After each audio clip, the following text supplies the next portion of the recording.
Hello, everyone, and welcome back to Firewalls Don't Stop Dragons. I am your host, as always, Cory Parker, and today we have episode 357 for January 1st, 2024. Happy New Year's, everybody. Hope you had a fun and safe and relaxing holiday with your family and friends. But now we are starting a new year.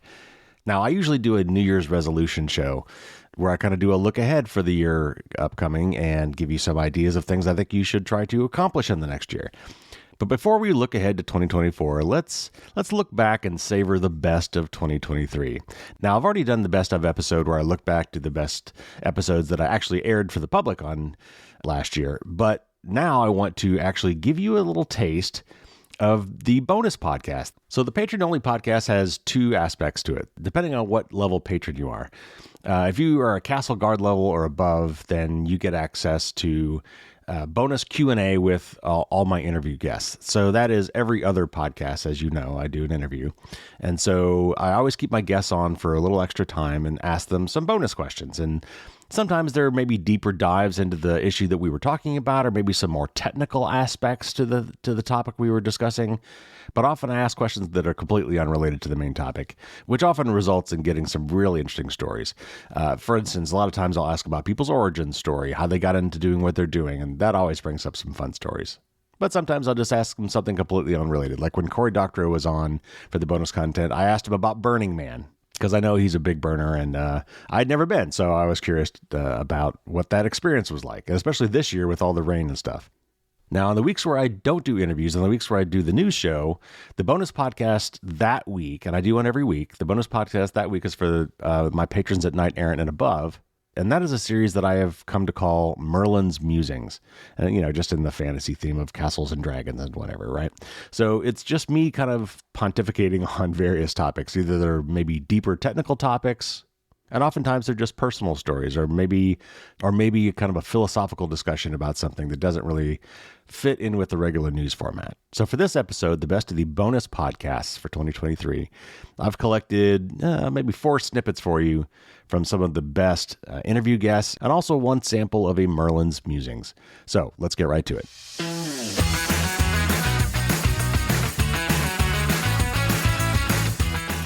All right, so this first clip is with Josh Corman, and he is the founder of a group called I'm the Cavalry, which he launched at DEF CON about 10 years ago.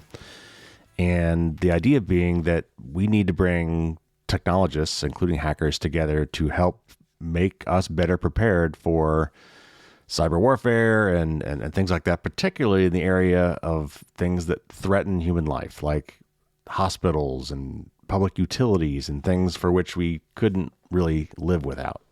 It was a great interview. And by the way, if you haven't listened to any of the original interviews that go along with these bonus clips, I highly recommend you go back and listen to them. I've got links in the show notes that'll take you back to all the originally aired episodes from which these bonus clips were taken.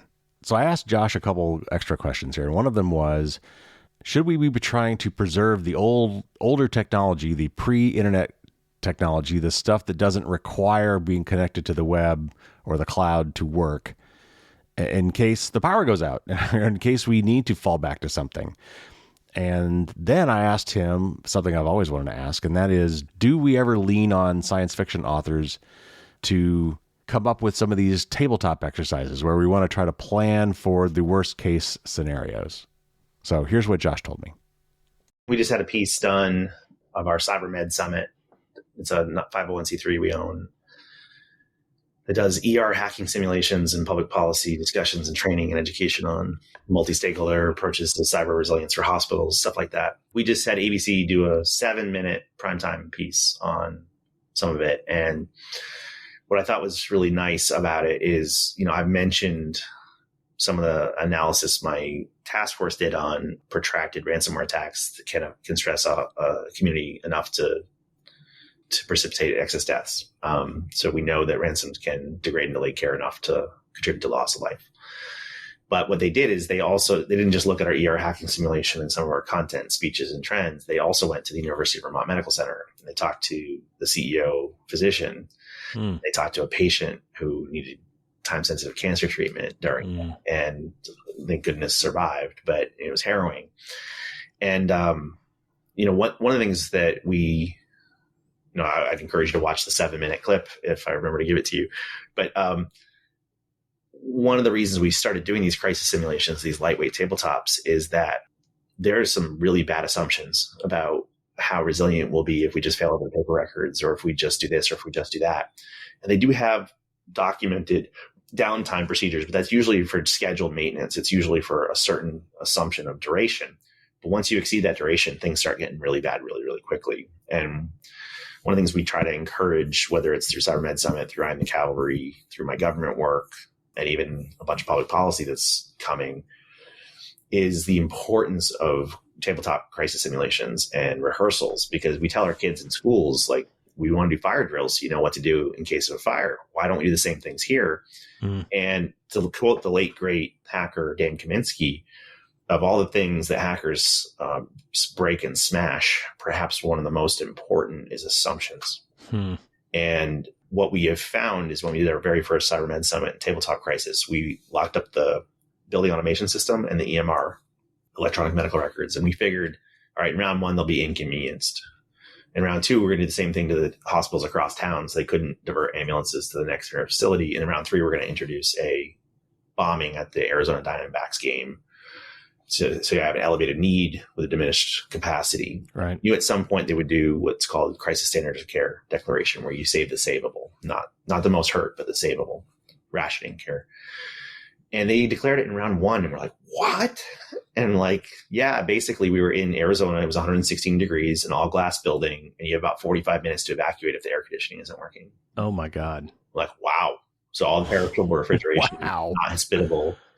But even if they can get auxiliary AC, because they had some window units, we said, well, can we buy ourselves some time? Turns out you can't do surgeries because no elevators means no surgeries, because all the surgeries are on the higher floors. Oh, wow. Like, okay, that's new. But the really big shocker was the chief medical officer said, okay, let's fail over to paper records. We've trained for this.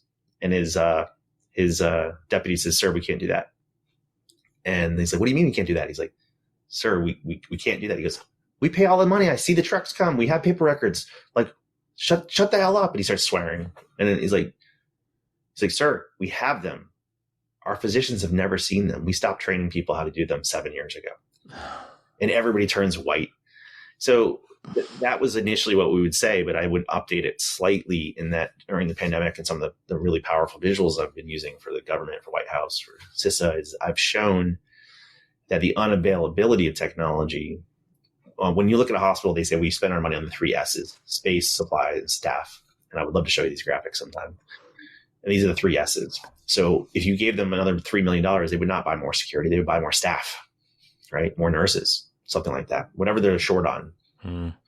And what we tried to show is, you know what, we're smarter now. We know is that technology is a force multiplier of your staff. So a single neonatal intensive care unit nurse in 1990 could handle 1 or 3 babies safely concurrently. But armed with remote monitoring stations and up to a dozen technologies, they can handle 2x, 3x, 4x that. So the unavailability, if the tech is a force multiplier of staff, the unavailability of that tech is a force divider. And what happens is you are now no longer in safe patient to nurse ratios or patient to doctor ratios. And that's really what happened with the baby that lost their life in Alabama ransom in 2019, is that they were ransomed. Their equipment wasn't working. Before the birth, it contributed to problems. And after the birth, it contributed to other problems. And ultimately, they lost the baby. And but what they never did is reduce the census. So if that force multiplier was gone, they probably should have degraded the number of patients admitted concurrently safely. And there's a lot of public policy debates that are going on, and that court cases continuing. But it has been a very powerful argument to the White House, to HHS, to Congress, that this is not elective anymore, that as we provide the delivery of modern healthcare is increasingly dependent on technology. The technology has to be supportive and subordinate to that Hippocratic oath, kind of thing. So we actually wrote a Hippocratic oath for connected medical devices. It's at iamthecavalry.org/oath. It's basically the same 5 things as my 5-star automotive cyber safety framework, but in medical language. And doctors and nurses, they already care about do no harm. They already care about preservation of life. It's just they didn't realize how technology had eked into their profession. And now we're trying to help them right size and right cost that dependence. That's why the Patch Act, it's partly why the Patch Act passed, is people saw, okay, we get it. So again, though, so is the answer, or is an answer or an aspect to preparedness for this thing to be able to fall back to high-tech whiz-bang stuff? Yes. In fact, the Navy is about 8 years ago started teaching their sailors celestial navigation again with sextants in case they couldn't use their technology. And you should increasingly have redundancy, alternative backups. And while you mentioned a bunch of science fiction, you failed to mention the best one, which is Battlestar Galactica. Oh, sure. Right. Yeah. The new one. The only vessel that was able to save the species was the less connected one. Was there ever tabletop exercises done with science fiction writers? Didn't someone say at one point that the government hired sci-fi writers to come up with the worst possible scenarios? I don't know all of them, but I'm privy to at least one project that was going on when I was at the Atlantic Council, a nonprofit think tank born out of NATO and UN. We had this project called The Art of Future Warfare. And it was sometimes painting, sometimes short fiction. And the book I mentioned to you, Ghost Fleet, these projects were run in part by August Cole, who was a non-resident fellow at the time. But one of the really cool events that had a bunch of Pentagon people, West Point people, and others also had Max Brooks, the son of Mel Brooks, who wrote World War Z. And the movie is disgusting. Don't ever ask him how he liked the movie. He hated the movie. But his book was it was a UN after-action report of the zombie war. And it had nothing to do with zombies. It's that he was hired in to be a writer early in his career at Saturday Night Live. And he was very happy to be so. And 9/11 happened, and he wanted to write content about it. And they said, no, it's off limits. So he quit. And he went and wrote World War Z because he's like, if we can't talk about these things, we're not going to be prepared for the next one. So he said sometimes the best way to, I'm quoting Neil Gaiman here, but we all had this common kinship. It was sometimes the best way to tell the truth is through fiction. And that's what The Lord of the Rings was. It wasn't about orcs and elves. It was about the horrors of coming back from war, from trench warfare. He and Tolkien and C.S. Lewis would get drunk together at the pub and just talk about how to use fiction to process their PTS. And so like these stories, there's been, so Ghost Fleet is one of those books that's now taught at war colleges because they used fictional science-fi scenarios to do so. And there are war games that are happening in different places, some classified, some not, that absolutely use fiction and or science fiction to be illustrative. This next clip is from an interview with Ernesto Falcon, and he was, and I think still is technically with the EFF, though I want to make sure I restate his caveat that in this interview he was representing himself and not the Electronic Frontier Foundation. But in the bonus content for him, he's running for a state Senate seat in California, and he's been involved in politics for many, many years. And I asked him a couple things. First of all, I asked him how our campaign finance laws in the United States logistically affect our ability to get things done in Congress.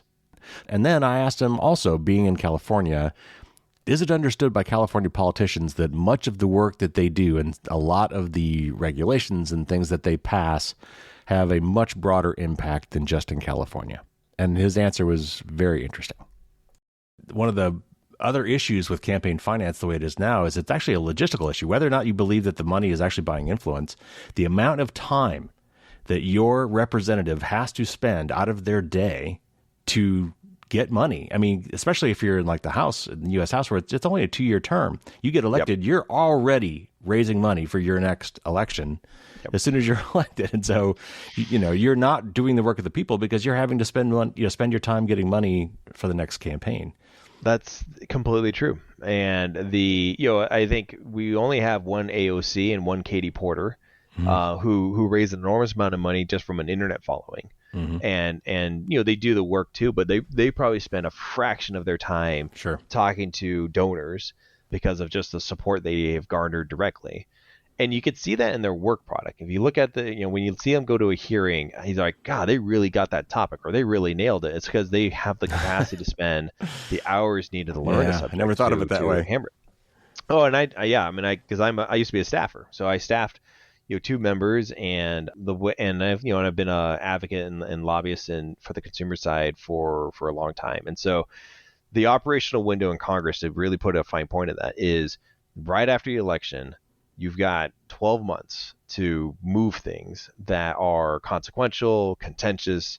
And when you get past that 12 months, once that first December rolls by and you get into January, February, you start running out of the window, because once you get to March and later, especially if there's a primary and things like that happening, then all of their time is spent on fundraising. And legislators are consistently shy on taking on big issues that might drive away certain donors.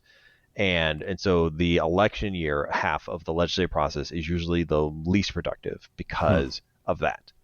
And, and sometimes, and to be frank, from a advocacy standpoint, sometimes that's a good thing, because if you are able to advocate, take Earn It, for example, if you're able to advocate on a bill that's like really radioactive and make it radioactive, then they're just like not really interested in voting on that close to an election. And things that are just more, softball and easy and just generally happy, like spending money on stuff, tend to take priority.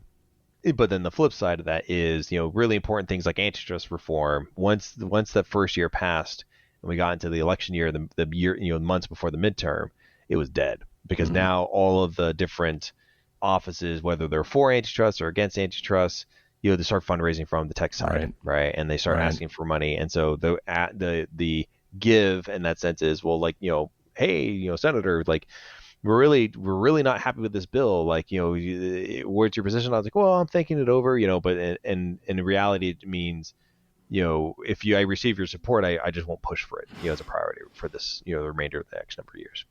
You're in a unique position to answer, so I've got to ask it. Sure.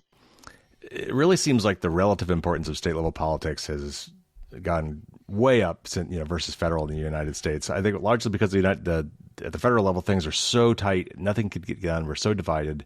And because of places like California, where when you guys enact a regulation, it has ripple effects throughout the rest of the 49 states.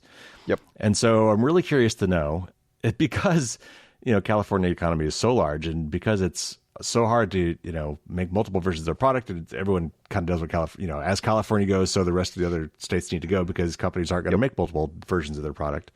Yep. Do California legislators ever take this into considerations when they're crafting their bills? Like, do they know that they've got that kind of power? And 100%, all of them know that, and all of them do it on purpose, and all of them have it's a source of pride in Sacramento. It's a source of pride to view ourselves as the national legislator, and part of that's Congress's fault. Congress not doing anything is what's given that momentum. But I'll take for example, for my own work, passage of SB 822, which was our net neutrality law. California's net neutrality law protects internet access users for everyone who uses any of the big internet companies for all 50 states, because they had to adopt the California standard and apply it system wide. So if you're a Comcast user in Connecticut, you're benefiting from California's net neutrality law today. If you're an AT&T user in Texas or in New York, you're benefiting from the fact that AT&T no longer zero rates HBO Max and self preferences their own verticals because of California's law. They discontinued all that after we passed it. So yeah, there's a clear recognition that the reach of the state is a capacity to exert national will. And in fact, my own assembly member, her name's Buffy Wicks. She was interviewed by New York Times to say explicitly that. She was asked, "Are you going to run for Barbara Lee's seat?" Because she's running for the Senate, and she's in great position to win that seat.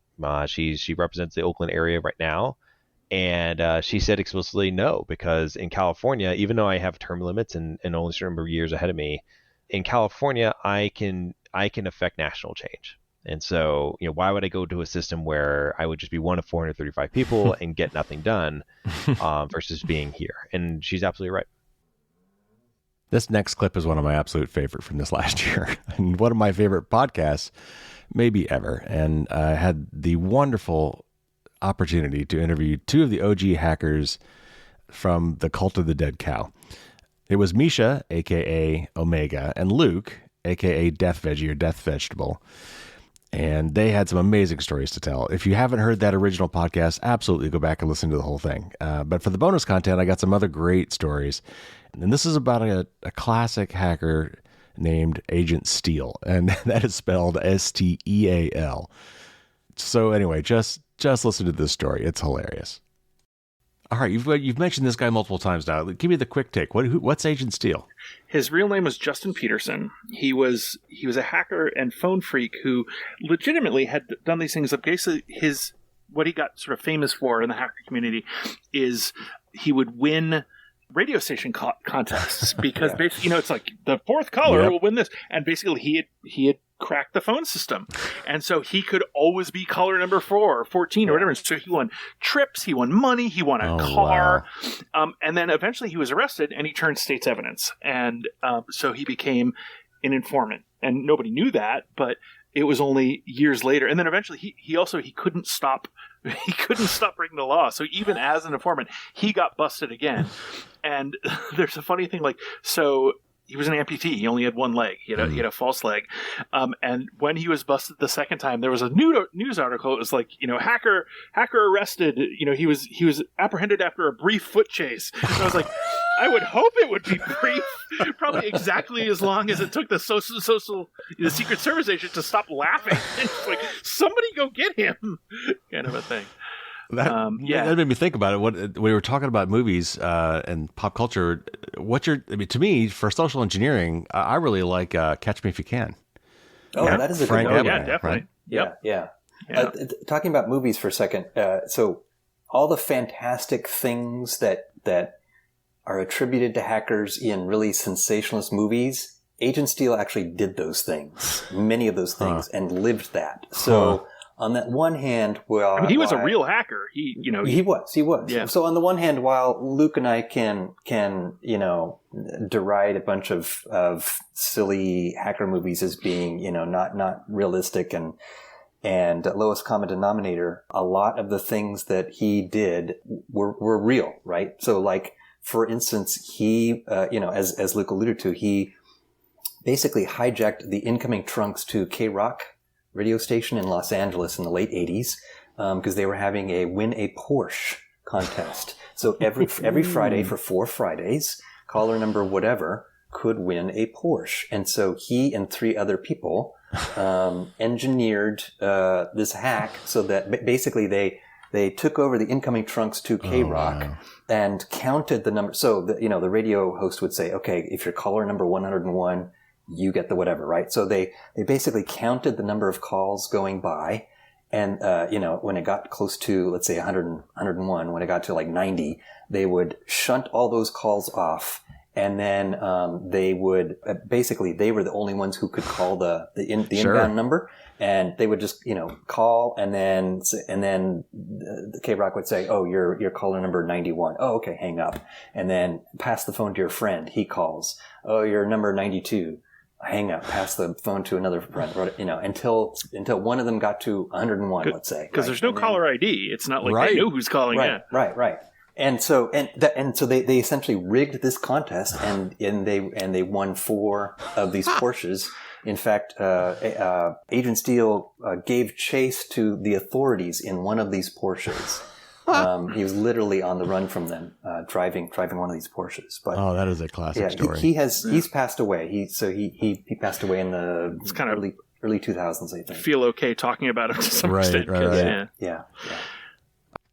AI has been in the news all over the place this last year, and so I looked really hard to find an AI expert that I could bring on the show to try to demystify and debunk and explain what's really going on with ChatGPT and some of these deep fake AI algorithms that are generating very, very believable audio and video clips. But the other thing that kind of has come up because of all of this is this notion of artificial general intelligence. And all these AI experts getting together saying, oh, this is super dangerous stuff. We got to be really careful. And people worrying that Skynet is going to start happening. The computers are going to take over. Not only are they going to take our jobs, but, we are going to become the pets of these supercomputers and these super intelligent beings. And so in the bonus content with my interview with Michael Littman, who is an AI expert, I asked him some questions around artificial general intelligence and how likely he thinks that's going to be. And here's what he had to say. yeah, all these things there's subtle semantic distinctions that you can make between all these things. But for me, I was motivated by the what we refer to in the field sometimes as the AI problem. So the AI problem is basically making a thing that's smart like people, that it's like us. You can have a conversation with it, and you can teach it things, and it's people like. Because if we crack that, then maybe we'd have some understanding of what it means to be people like. Now, are you just talking the Turing test, or are you talking something else? I'm talking something else. I think the Turing test was a concrete suggestion on how you could actually assess whether something had solved the AI problem. And this was invented back in the 50s by Alan Turing. And it was basically, can it fool you? And so people now talk about how that was a terrible thing because now AI is about deception. But I don't think he intended it that way. And I don't think that anybody really took it that way. It was really just, we need a concrete way of saying, yeah, it's smart like us. And it was smart like us if it could pass for one of us, right? It could do the same kinds of things that we could do. Now, you could argue that was always a bad idea, and we should never have been trying to make machines that are like us. We should be trying to make machines that complement us and can do the things that we're not good at, so that together we can do better things. But the fact of the matter is, I think a lot of people are drawn to it because it's a way of concretely understanding us, right? It's not that we want to replace us. It's that we want to understand the us that we have. And there's no better way of understanding something than to make it. Right? You get a much deeper story about the thing that you made because you know what you put into it and you know what's creating the behaviors that you're actually seeing. And so to me, that AI problem was going to be that we were going to make a program that was like people like, and then we were like, we did that. That's one of the great mysteries of the world. So that doesn't mean it's super intelligent, right? It doesn't mean that it actually can do things better than us. In fact, it may do things exactly the same as us. In fact, the more like us, the better. That was always how I kind of framed the goal. I now do have doubts as to whether that I should have ever been my goal, because now what we're seeing are these systems that are a little bit scary, because to the extent that you can have a person-like thing that's not a person and therefore can't push back the way that a person would push back if you ask it to do something terrible, because like just following orders is actually exactly what it's built to do. It's not something you have to convince it to do. Maybe that was a bad idea, because in the hands of people who aren't well intentioned, that's a problem. And so I grapple with that a lot more than I probably should have grappled earlier with it. I get some of these things mixed up, but I think one of Kurzweil's things was the trick is going to be when they get to the point where they can program them and improve themselves. Yeah, that's then it takes off, right? Because at that point they could do things much faster than we can, and then they get.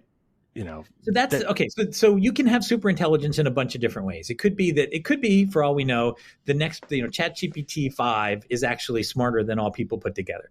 We don't know. And so, but the Kurzweil story and the singularity story says, we've been designing computer chips that get faster every year and a half. Like they double in speed every year and a half. This is less true now, but back when Kurzweil was writing this, Moore's law was very much in force. And the realization that people had is that, okay, if at some point we reach the level, the time course of computation that a brain can do, maybe we can just put the brain in the system itself, then have the brain do what we do, which is figure out how to make the next generation of chips twice as fast. But it's running on those chips, so it itself is getting twice as fast. So now the what used to be a year and a half for things to double starts to halve, and then halve, and then halve again. And then in a finite amount of time, you actually reach infinite computation. That is mathematically, that's called a singularity. It's a divide by zero error. And everything, right? All rules, like everything is different at that point because you have infinite computation for free. I don't think that's a real thing. Like, first of all, I think Moore's law already ignores the fact that each generation of chips that was twice as fast cost twice as much to develop. And there's a limit to that. You can't double an infinite number of times because, world GDP is a thing. Right. Like there's just not enough wealth to do the next doubling. So that wasn't going to be a thing. The idea that you could just put a brain into software and then it'll be able to do what people like. The reason that it was taking a year and a half to get computer speeds to double wasn't just thought time, right? Part of it was actually physically building the plants. And there was some thought that you had to do in terms of coming up with a miniaturization process and so forth. Right. But then some of that required physical experiments to discover, okay, is this a way to make it so that you still have a reliable imprinting of the chips and so forth. So that wasn't going to speed up. And then it turns out Moore's law was not going to hold for infinitely long. And we're already seeing we're tailing off of Moore's law now. So yeah, the singularity always seemed a little suspicious to me. And now we're really seeing that prediction breaking down. Well, and I didn't get a chance to talk about that open letter that was signed on by many, many people. And it was a very short statement. But the unfortunate part of the statement was something about AI extinction. And we should be treating this as, with climate change and all these global concerns, we should, be addressing this. But of course, every journalist, latched onto the extinction part. Yeah. But a more cynical view of that I'd heard, because part of these things is calling for a moratorium on these things. And hey, we better let's stop advancements of AI until we can address some of these potential ethical issues. What I've heard many pundits say was, no, this was Elon Musk and some of these guys trying to get everybody to stop working so they could catch up, or things like that. A much more cynical view of some of these moratoriums that have been introduced. Are all these machinations? Are we just overthinking this, or are there really these sorts of machinations going on for this potentially very valuable technology? Aren't they amazing? So yeah, so I think all these things are very likely true. There are people. Okay, so the two letters that you're talking about, one is the 6-month moratorium on training ever larger language models, right? Because that arms race that I mentioned before, being kind of nervous about, like a lot of other people were nervous too, and that it was an unhealthy dynamic where they just wanted to be the one to give the next bigger number, and they weren't really paying attention to what the systems themselves were doing and how they might be misused. And so I didn't sign that letter because the way that they framed it was very much about, and then who knows, it'll all become intelligent and kill us all. Mm-hmm. So I didn't want to be a part of that messaging, but the idea that we should all just take a breath, I was on board with that. And it's maybe arguably sort of happening. Like there hasn't been the next announcement where it's the model's next bigger than the one that was before. So I'm pretty comfortable with how that went. But I think some of the people who are signing on to these letters, and the other letter was, as you said, we should be investing more in AI extinction planning than we are today. It's interesting that they say as much as we invest in things like the pandemic and climate change, I'm like, we deeply underinvest in those things. So that's not a very high bar. We may already be investing enough in the AI space, but there's people who sign on to that because they really are petrified to their core of this as an outcome, that they really are very concerned. And my heart goes out to those people because they don't sleep well. Like they're really very agitated about this. I am certain that some of them are doing it cynically. And I've heard different cynical stories. One of them is like, we just want you to be afraid of our technology because then we get to be the lion tamers, right? We get to be the people who we're protecting you from this thing that we created, but it's okay. We're protecting you. So I'm certain that there are some people of that attitude, but humanity is broad, and a lot of people signed on to that letter. And I think there's lots of different motivations. Okay, my last clip from the best of 2023, I had to pick something from the Cory Doctorow interview because that was so fun. And again, this is the kind of stuff I ask in the bonus questions. It has nothing to do with what we talked about in the interview, but I had him right there, and so I could ask these other questions that I've been kind of dying to ask Cory Doctorow. And I know he's a big Burning Man guy. He goes to Burning Man every year. I don't know how many years he's done it, but he's done it for a long time. And so I have never been. And it was in the news this year because there was this massive rainstorm, which never happens at Burning Man, at the Black Rock Desert. And this is a very rare thing. So nobody was really prepared for it. So I asked Cory, what is Burning Man like for someone who's never been? Describe it. And then I asked him how it was, particular this year with all the rain. And here's his story. All right, Cory, thanks for hanging on just for a little bit more. I've got to ask, because you're a big Burning Man guy, and what was it like this year? And just kind of tell the audience a little bit. I mean, what's a Burning Man virgin called? There's got to be a name for it. I think they just call them virgins. Okay. It's like Rocky Horror. I've never been. So tell us about it. Yeah. Well, Burning Man's great. I mean, it's a lot of work. You know, the Black Rock Desert has terrible weather, just generally different terrible weather. Like last year, it was like 115 degrees with 60-kilometer-hour gusting winds with, the dust of the Black Rock Desert is gypsum dust. It's super alkali. It gets in your eyes. It stings. It gets in your skin. And The whole point of Burning Man, like, it's a gathering of like 70 to 80,000 people. There's no commerce, right? Nothing's bought or sold. Nothing is traded. Everything is gifted. And people really push the boat out to try and find ways to like make something delightful in this very difficult environment. So there's a lot of big monumental public art. There's a lot of tea houses and bars and so on where everything is free, restaurants where everything is free, workshops, speeches. The MIT kids do Ask a Drunk Physicist for 2 hours every night. And you know, everything you can imagine is there. Everyone knows about the orgy dome, and that's definitely a thing. But there's also like the use solar sintering to 3D print freehand objects with the silicate in the playa dust, which you can scoop up and then use a Fresnel lens to solar sinter with, right? So there's everything under the sun is there. You know, the What, Where, When book, which is the guide to stuff happening on playa, is like 200 pages long for the week-long festival. And it only captures probably 30% of what's actually happening. And most of what you try to do fails, and you end up doing something else. So, you know, you're halfway to something, and then you're like caught in a dust storm, and you take shelter in a tea house, and before you know it, you're doing something entirely different. Now, who owns this land? Like, is it the same place every year? Land. Yeah, it's public land. It's the Black Rock Desert. It's about an hour outside of Reno, hour and a half outside of Reno. You basically take a main road outside of Reno, and then you turn left through Paiute Reservation land, Pyramid Lake. And then at the end of it, you get to a town called Gerlach, which is a population of 1, which used to have a gypsum mine, but now doesn't. And there's just this huge BLM-owned desert that the festival gets a permit for every year. It's the largest Leave No Trace event in the world. You pack out everything, including the wastewater, because you don't want to get soapy water in the desert because it changes the pH of the dust. And so you capture all the water that you use. If you have a shower in your camp, you shower over something that catches it, you pump it into a barrel, you drive it off the desert. You bring in all your own supplies. One of the ideas here is radical self-reliance. The only things the event provides are portas, with, you know, toilets, and you can buy ice, because they just don't want everyone to have a generator in their camp to make ice. And vehicles, motorized vehicles are banned except for mutant cars. So these are like cars that have been modded so they cannot be driven on road.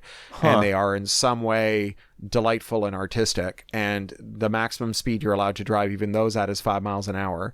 So how do you get in there? You walk the rest? You drive in, but then you have to park. You're not allowed to drive once you've parked. Yeah. And vehicle permit's very expensive. So a lot of people will club together. One person from their camp will drive in a box truck with all the supplies, and everyone else will take the bus, which is called the Burner Express. And that's how they keep the number of vehicles down to a minimum, because it's a 2-lane road into the desert, right? So 70,000 people, that's a lot of people to get in and out in individual cars, right? Or RVs or buses or whatever people bring. So, you know, in our camp, we got a couple of very nice art cars. The one that was out there this year was a vehicle built by some of my campmates called the LED Zeppelin. There's a lot of stuff at Burning Man that starts as a dad joke and then turns into a project. So the LED Zeppelin is a school bus that they have built a giant Zeppelin on top of, out of translucent conduit with programmable LEDs in it. Oh, that's fantastic. It's got like, I can't remember how many thousands of watts worth of LEDs in there, but it's like being on the surface of the sun. And it's got a giant sound system, and they just play hard rock, and there's a ladder, and you go up to the roof of the bus, and you stand inside the Zeppelin, and you cruise around the desert at 5 miles an hour. So most people are going around on bicycles or on foot. E-bikes are also limited to 5 miles an hour, although that's harder to police, and they're running into some troubles with it. My wife a couple of burns ago was run over by someone on an e-bike, and that's happened before. It keeps happening. It's not great. There's a lot of LED light. There's a lot of you're in the middle of the desert, right? So it's pitch dark at night unless you're lit up, and so everything is lit. Bicycles are lit. People are lit. They're also lit in a metaphorical way very often. There's a lot of psychedelics and drinking and whatever. And then, obviously this year the thing happened that everyone hopes won't happen, which is rain. It almost never rains during the summer in the Black Rock Desert. The last time it rained just a little, and that was like 10 years ago. So was it as bad as the news made it sound? So the rain was very debilitating. The composition of the playa dust, which is fossil marine organisms. So it's super hydrophilic, like chalk dust. And when it gets wet, it clumps and it sticks to everything. So it's not just that like riding a bicycle through it would like make scars in the desert. The bicycle wheels would turn into like comedy, like 3-foot thick mud balls within, 100 yards, right? Same with motorized vehicles.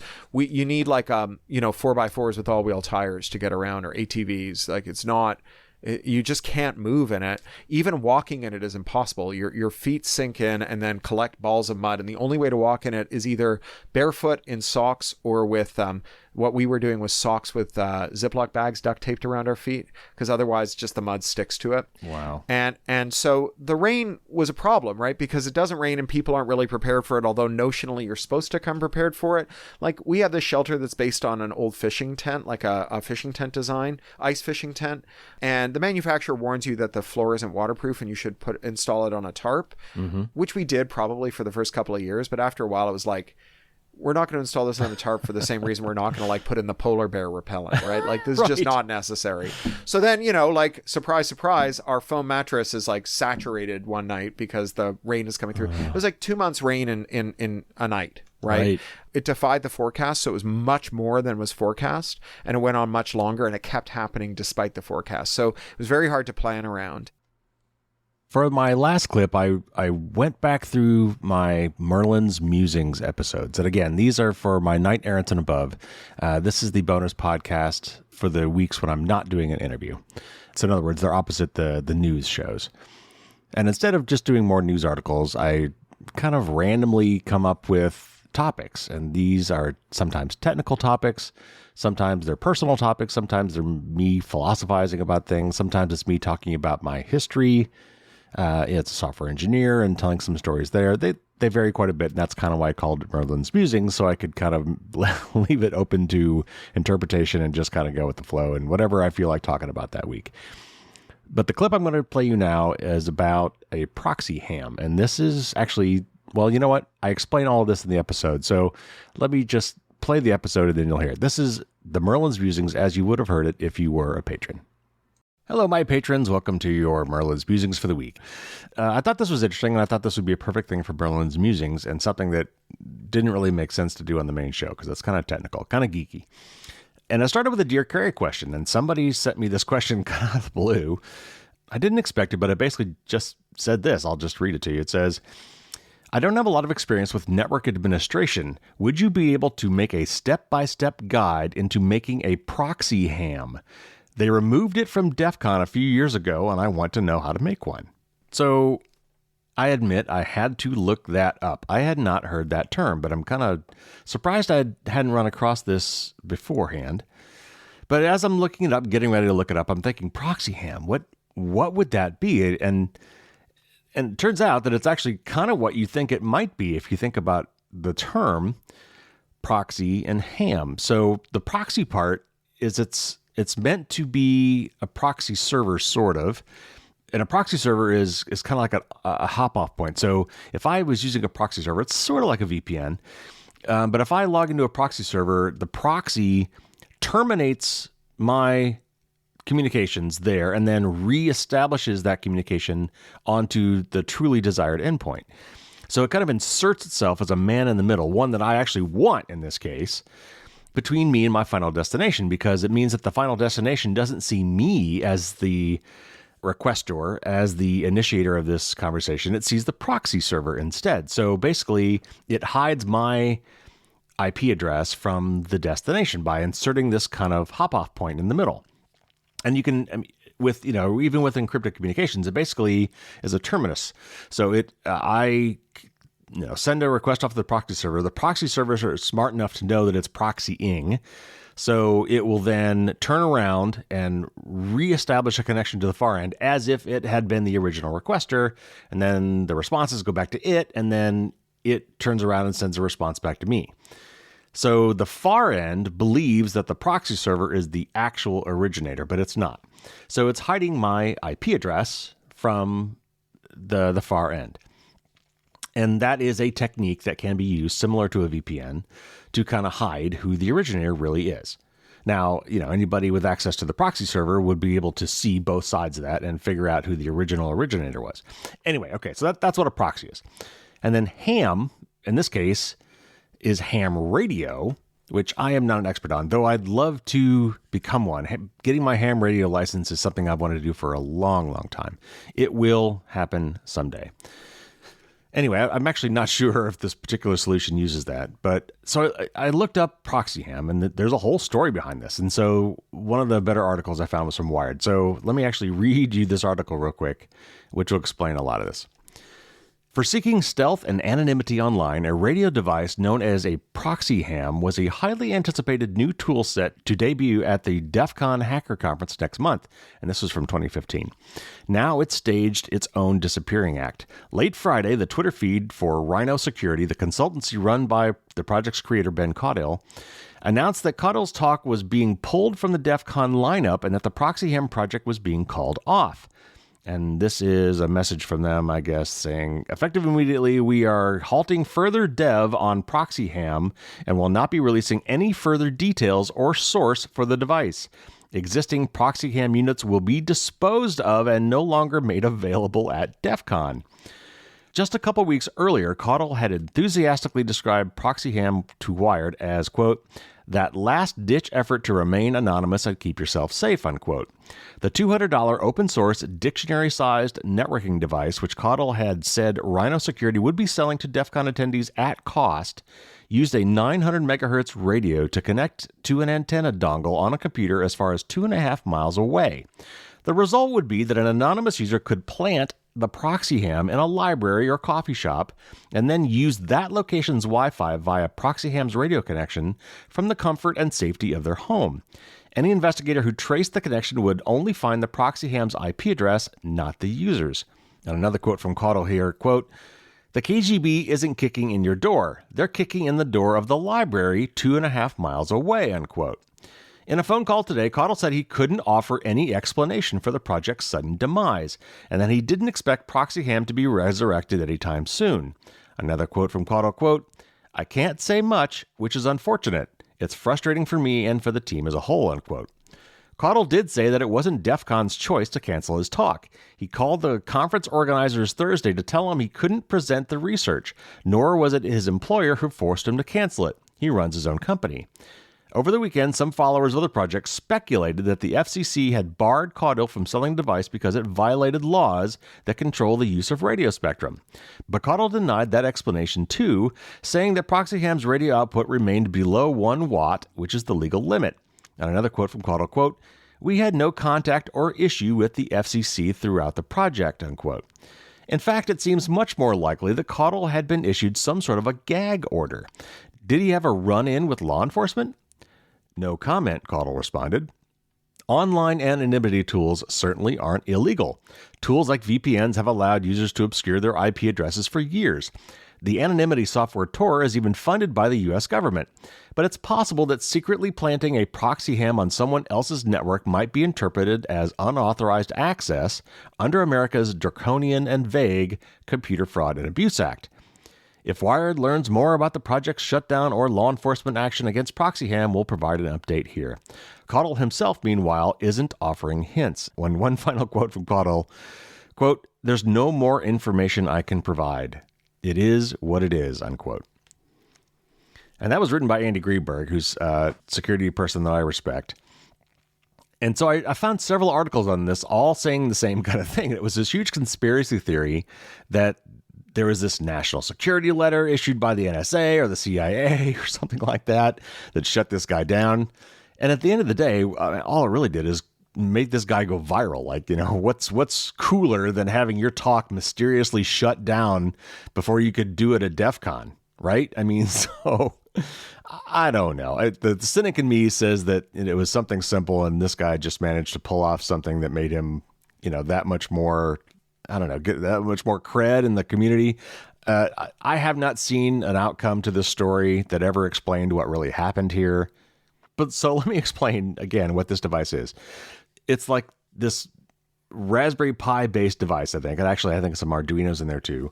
Or maybe what I'm thinking of is actually the Hackaday version. I'll get to that in a minute. But the idea was this device, you plug in somewhere near a public Wi-Fi source. I mean, this could be McDonald's, Starbucks, the library, Someplace that's got decent Wi-Fi. And you hide this thing somewhere nearby so it can get on the Wi-Fi, and it's got a little plug, so you got to plug it in somewhere. It's got to have an AZ outlet so it can keep running, and you hide it somewhere where it can get on the Wi-Fi. And then you have this other antenna set up at your house or wherever you're stationed, and you can kind of point it line of sight toward this device, wherever it is, that's broadcasting all around it. And I guess up to 2.5 miles away, if you've got line of sight, you can get on the internet on this other device so that it looks like you are at that site at the library or Starbucks or McDonald's or whatever, because, all your traffic appears to be coming from this device, but in reality, you're nowhere near there. So if you're doing something that you think it's going to get you busted and the cops come try to find you, they may eventually find this device nestled away somewhere and realize that you are somewhere in a 2.5 mile radius of this thing, but you're not sitting there doing whatever it is that they think you shouldn't be doing. So Hackaday, which is a fantastic website, actually spec'd out what one of these things would look like. And I ended up sending a link back to this person who asked me the question to the Hackaday article about this. And I'll put a link in the show notes for you as well if you're really interested.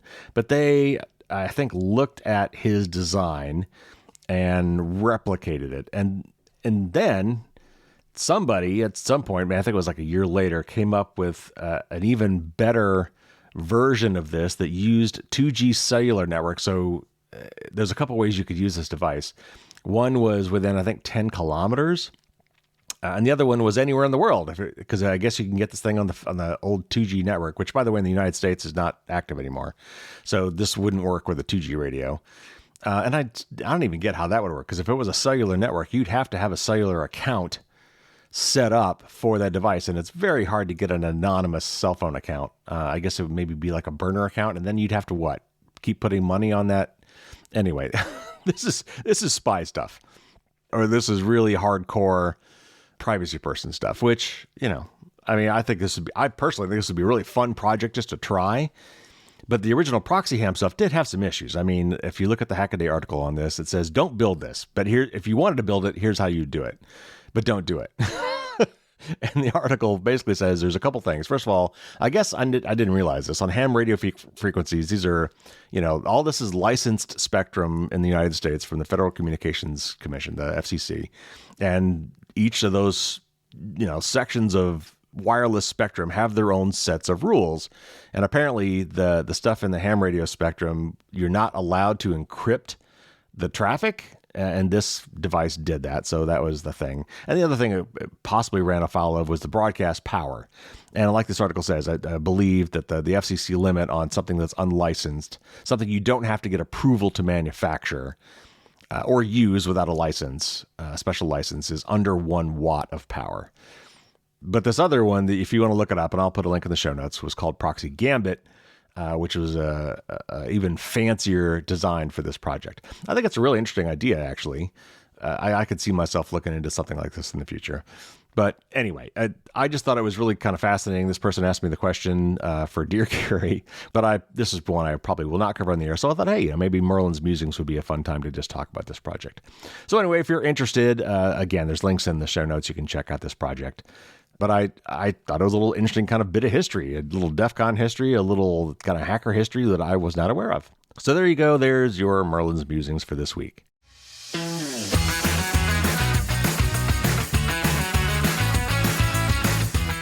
So there you have it. There's the best of the bonus episodes from 2023. And it was actually, just like it was for the regular best of 2023 episode, it was really hard to go back and pick out just these few snippets. There was a lot of really great content. And just to give you a little bit of an idea of some of the other Merlin's Musings topics I've covered, like I've talked about how HTTP works. I've talked about how steganography works, how to use PGP, how to find hidden cameras when you're going to an Airbnb. I have episodes where I talked about one-time pads. I talked about a little bit of history of telephony because I was a telephony engineer. As a software engineer, I've worked on telephony most of my career.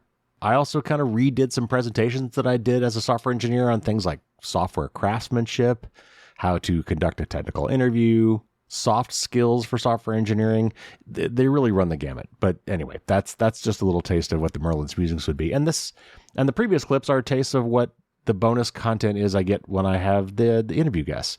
And I'm really glad I started doing this. It's, for one thing, it gives me a chance to ask even more questions and ask them questions that don't really relate to the topic. But, I've got this really amazing person here that I want to ask them about something else entirely, something else that they would know about.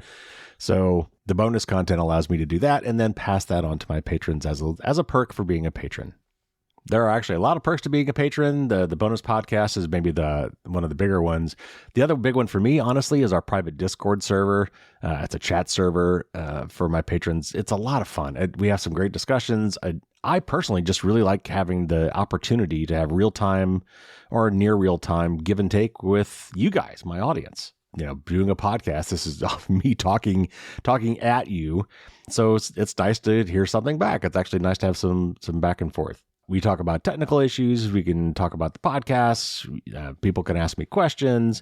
And I often ask for direct feedback. I ask my patrons to give me input on the next edition of the book or people I should interview for the podcast or topics I should cover. We trade news articles, many of which I have actually used in the news shows. My patrons also get sneak peeks at the upcoming show notes. They get published 2 or 3 days ahead of time before the podcast airs. So you'll get to see what's coming up on the next show. There's a monthly newsletter where I give you some behind the scenes stuff and tell you what's coming up in the next month or two. Some of the interviews I've got that I'm working on, or maybe some promotions I've got coming up. I've also started a privacy and security book club, and that may sound awfully dry, but I try to pick books that are actually entertaining to read and not just super technical. Like right now, we're reading Your Face Belongs to Us from Kashmir Hill, which I just interviewed her recently about. We will definitely be reading a Cory Doctorow book here at some point. We read The Cult of the Dead Cow by Joseph Menn right around the time I interviewed those guys. We read Sandworm by Andy Greenberg and Click Here to Kill Everybody by Bruce Schneier, The Art of Invisibility by Kevin Mitnick. And I've got a long list of candidate books. And I always get feedback. I picked the book, but I always ask for some feedback before I do.